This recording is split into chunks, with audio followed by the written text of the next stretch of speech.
यहाँ उपस्थित सभी शिक्षकगण और मेरे प्यारे मित्रों, मैं संस्कृति संजय मांडवकर, कक्षा 9वीं की छात्र। मित्रों, क्या आप जानते हैं king Martin Luther, Nelson Mandela, Albert Einstein और स्टीव जॉब जैसी विश्व की दिग्गज हस्तियों में क्या समानता है? तो ये सभी एक आम कदकाठी और चेहरे मोहरे वाले इंसान मोहनदास करमचंद गांधी के अनुयायी थे, क्योंकि वो उन्हें फॉलो करते थे, क्योंकि वो आम सा दिखने वाला इंसान अंदर से इतना खास था कि आइंस्टाइन ने यहाँ तक कह दिया था कि आगे आने वाली पीढ़ियाँ मुश्किल से यकीन कर पाएगी कि मांस और रक्त से पूर्ण कोई ऐसा भी इंसान था जो इस धरती पर चला था। मित्रों, आज इस मंच से मैं भारतीय स्वतंत्रता आंदोलन के सबसे प्रमुख राजनीतिक एवं आध्यात्मिक नेता महात्मा गांधी जी के अनमोल जीवन पर अपने विचार रखूंगी।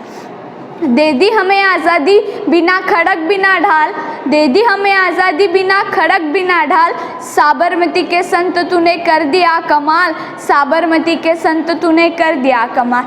हाँ, वो कमाल ही तो था जिसने बिना शस्त्र उठाए विश्व की सबसे बड़ी ताकत को झुकने पर मजबूर कर दिया, भारत छोड़ने पर मजबूर कर दिया और सदियों से दास्ता की जंजीरों में जकड़े देश को आज़ाद कर दिया।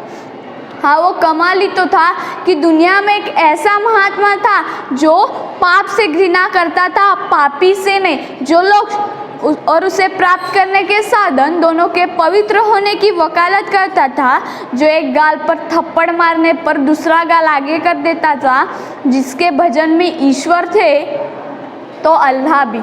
ऐसे मोहनदास को जब दादा अब्दुल्ला नाम के एक व्यापारी ने 1893 में साउथ अफ्रीका बुला लिया, जहां भारत की तरह ही ब्रिटिश हुकूमती थी। 23 साल की उम्र में साउथ अफ्रीका पहुंचे मोहनदास को कदम कदम पर भेदभाव का सामना करना पड़ा।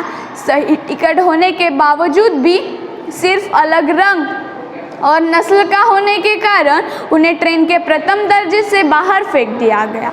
कोई आम इंसान होता तो भागकर वापस आ जाता, लेकिन इस और ईद जैसी कई अनगिनत घटनाओं के बावजूद गांधी जी 21 साल तक साउथ अफ्रीका में रहे और वहां व्याप्त कई कुरीतियों और अत्याचारों के खिलाफ लड़ते रहे। गांधी जी द्वारा साउथ अफ्रीका में रहकर स्थापित किए गए फिनिक्स ऑफ टॉल्स्टॉय फार्म में सत्याग्रह को एक शस्त्र के रूप में विकसित किया। गांधी जी द्वारा साउथ अफ्रीका में बिताया समय कितना महत्वपूर्ण था, यह इस बात से हमें समझा जा सकता है कि साउथ अफ्रीका के एक भाषण में उन्होंने कहा था, I was born in India but was made in south Africa. उसके बाद भारत से गोपाल कृष्ण गोखले के निवेदन पर गांधी जी गोपाल कृष्ण गोखले के निवेदन पर भारत को स्वतंत्र कराने के उद्देश्य से महात्मा गांधी 1915 में भारत लौट आए और भारत लौट आने के बाद उन्होंने जो पहला आंदोलन चलाया वह था चंपारण सत्याग्रह। उसके अंतर्गत उन्होंने 1917 में बिहार के चंपारण ज़िले में अंग्रेज़ों द्वारा किसानों से ज़बरदस्ती खेती करवाने से मुक्ति दिलाई और उसी साल गुजरात प्रदेश के खेड़ा ज़िले में बाढ़ और अकाल की परिस्थिति होने के बावजूद भी लगान वसूले जाने का अहिंसक विरोध कर अंग्रेज़ों को समझौता करने पर मजबूर कर दिया।